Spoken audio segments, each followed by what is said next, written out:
Uh, how are you, sir? I've not seen you in a while. Oh, I'm all right. I just was teaching and I saw this invitation, so I thought I'd follow curiosity when I was done. Yeah, we've had this is about our second or third one we've had. First one we had more participation. Last night we didn't. People get busy in summertime, and it's so.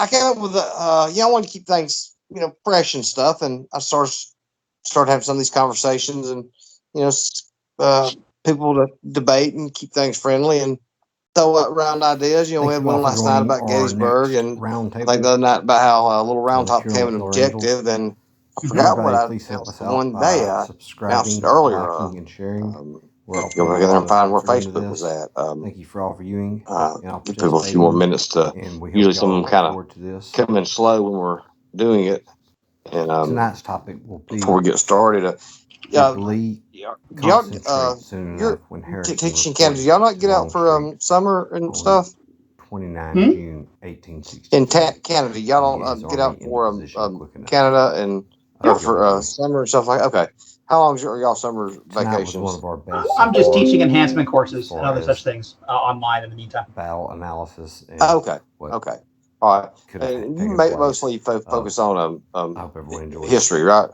No, I wish. There's not enough interest in learning That's history. right. You teach like fifth or sixth grade, correct? So you're Yep, teaching all subjects. pretty much. Yeah. Okay. I was All right. supposed to teach history, but unfortunately that wasn't in the cards. There's no jobs, so. Oh well, yeah. This is the latest And a lot. episode I of don't our know how it Killer is up there, Angels but a lot of times Roundtable here that we have in the started states, here, especially down where we're south, they analyzing get to different a parts lot of the of battle. We're putting a lot of football effort into coaches and this. stuff Please like that, subscribe, like, and and share. Thank you it all. I does hope you enjoy. we get a really and I'm not saying all of them are bad, but some we don't get some of the best history teachers because they get these guys who just take it to an easy degree, and we'll get some bad history teachers. So To be honest, so with the pay that a lot of southern states offer and the curriculum that are forced to teach, a lot of actual historians would not teach there. I know I sure as hell wouldn't. well, the There's no way. as far as the cost of living in the South and what they pay, it's not that bad. Alabama, so the cost of living is so bad, but the pay for teachers had actually went up to rank to like 22nd in the union. Um, Georgia pays really well. Um, I can't say about some of the other ones. Now the states have gotten in the lotteries. Now they did really well on it. Because they've been able to raise teacher salaries. But yeah, teachers are not getting paid enough, and that's really a shame. So what was And the curriculum is not great. So a lot of professionally trained students of history take one look at that curriculum and turn right around. So I'm I, not surprised they weren't very good. and I'd like when I have a private conversation because I'd like to find out like the curriculum as far as like in Canada as opposed to the United States. Now I will tell you one thing that is a huge thing for teachers in Alabama is the guy who ran the retirement department. He invested so much that for a teacher for their, and I think they actually raised it just a little bit, but for their insurance and dental insurance, they pay like $6 a month, and for a family plan, they're paying $18 a month. So and that's pretty big for for people in Alabama. That's up a lot. So what was we going? Let me make sure I had this right because so we were going to talk about. Okay, so let me make this one announcement that we have started, and then you can go ahead and start in on it if you want to. I'll let the meeting make this post. How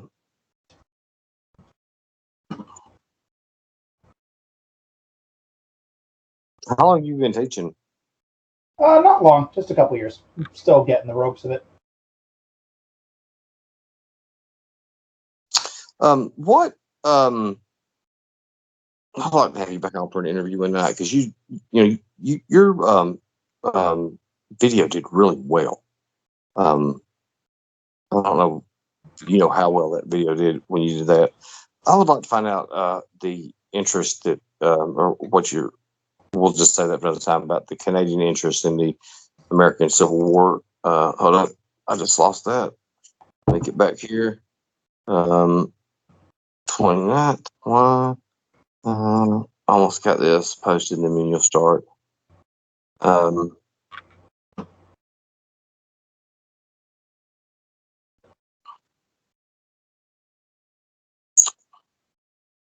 then, another thing too, private schools, they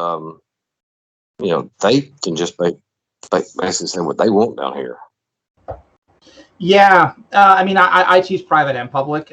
Problem with private is there has to be a general interest in it. So a lot of things I want to teach, like West in the World, American history, Civil War, that's not really interesting because it's not an area that the parents of the kids think are that important. And the problem with privatization is you're only teaching them what people arbitrarily think is important. So you're not getting a complete, rounded educational experience. Public, I think, is better, broadly speaking. Should be the basis of all education. A little private on the side is a great idea. But public gives you more well-rounded. The problem is it's underfunded. Massively underfunded. Okay. So we got Kristen here. Bruce has joined us. Hello, Bruce. He's in.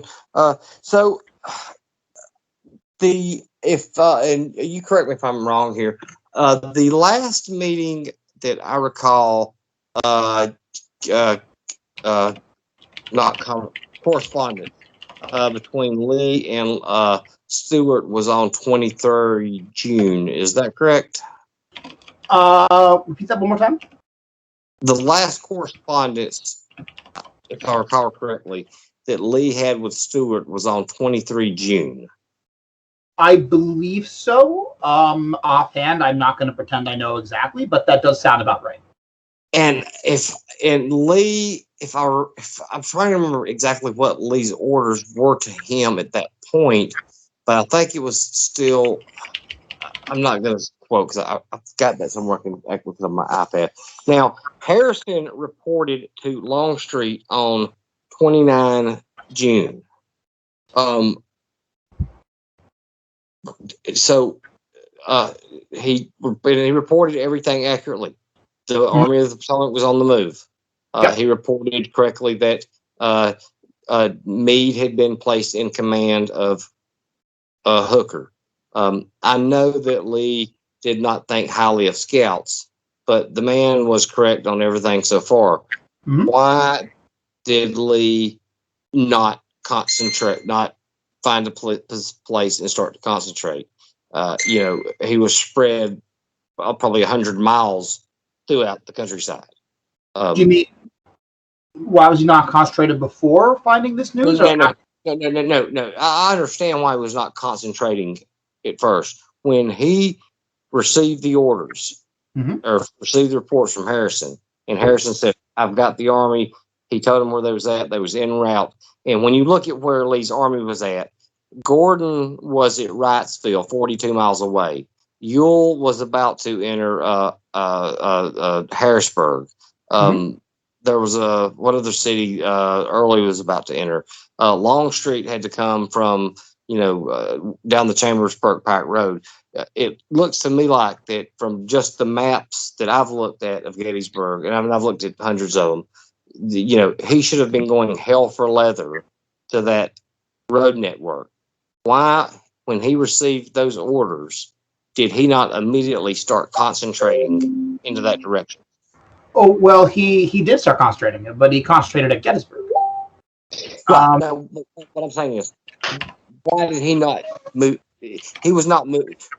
I mean, Gordon did not start moving until that day. I mean, it took 2 days. It took him there. Why was he moving so slowly to concentrate? Lee? Yeah. Well, I mean, I'm not going to pretend that I'm an expert on the mobilization. I think it's an interesting question. My understanding is I'm not aware of him moving slowly particularly. He's not in a fatalistic rush yet. But he concentrated at Gettysburg for the simple fact that all 7 roads converge at Gettysburg, right? It is one of the best points of convergence for Adams County.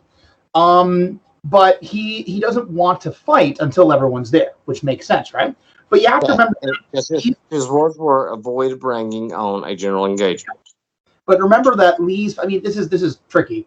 What Lee's goals are, it depends when you ask. Lee would imply and claim through years after the war that his purpose was simply to move the theater of operations into Pennsylvania or Maryland, to force the federal armies and other theaters of warfare to disengage, and to resupply the Confederate army on United States soil, right?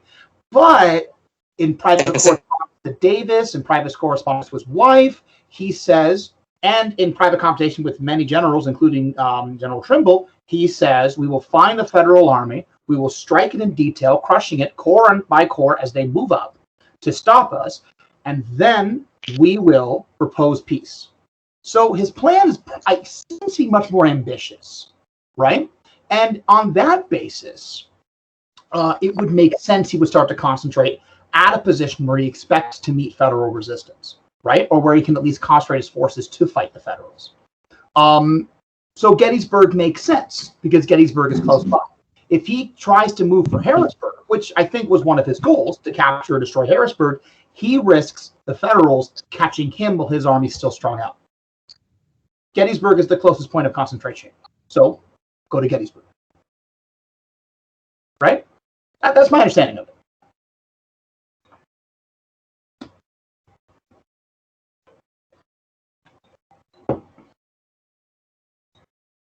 Hello?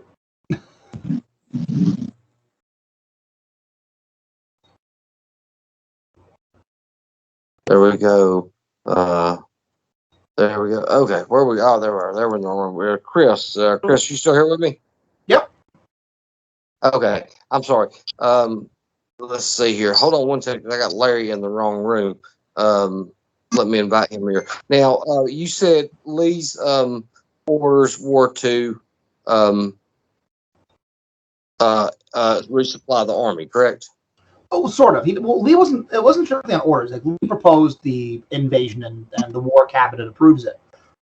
But his goals were shift the theater of operations to Pennsylvania, because Virginia had at this point been ravaged for 2 years and needed relief. Resupply the Confederate army on U.S. soil. Remember that the Confederate army was at the point of starvation before the Battle of Chancellorsville. It's also to force other federal armies to redeploy. He has very limited success in that respect. The federal army approaching in New Bern, North Carolina, had to redeploy, but this is very little impact on the war. He was implying Grant, which wasn't going to happen in time regardless. So his stated goals. I'm trying to remember if there are any others. Those were the key ones: resupply, move theater of operations, Virginia is relieved, force federal armies to redeploy. But if he has a fifth goal, and I think that was really his goal, it's to destroy, or at least cause, or at least cripple Now, that was what army of I was fixing to say. That's what I was fixing to say. The supply sound good. I understand anything there. I believe that Lee went there, whatever supplies he caught, was great. I believe he went there that he knew that maybe he was not behind, but that, to a boxer's analogy, the Confederacy was behind on the cards. They were running out of rounds. He needed to land a knockout blow. And his blood was up, and he was looking for a fight. I would disagree with you. I don't think the Lee saw the rebels as losing the war at that point, and they weren't. I don't think. Not in Virginia, but the Western Theater was going terribly.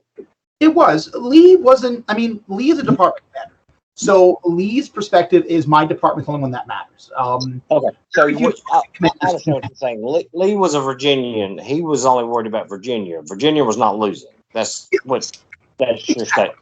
Okay.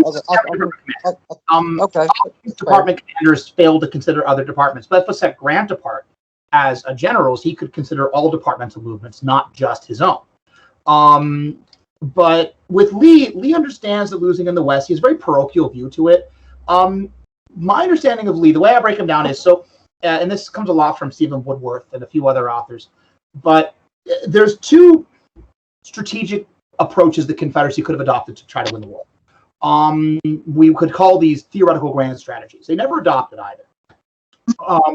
One is prolonged defensive attrition warfare, which the Confederacy begins to adopt by the end of the war. The other is rapid mobilization, right? So yes. Lee is thinking rapid mobilization. He believes that if the United States is able to mobilize its war machine to its full capacity, they can defeat the Confederacy. Now, I think Lee might have slightly underestimated some of the Confederate advantages in the war. I have said before, and I will maintain my belief that the Confederacy had the balance of the advantages, but he's not wrong that the United States had a greater industrial and manpower. You said the Confederacy what now? Just that I think you can argue which side had the advantage. And Lee, I think, slightly underestimates Confederate defensive advantages and perhaps slightly overestimates the industrial and military capacity of the Union. But he is correct that the Union has more industrial might and a greater population. So his fear is if they concentrate, we have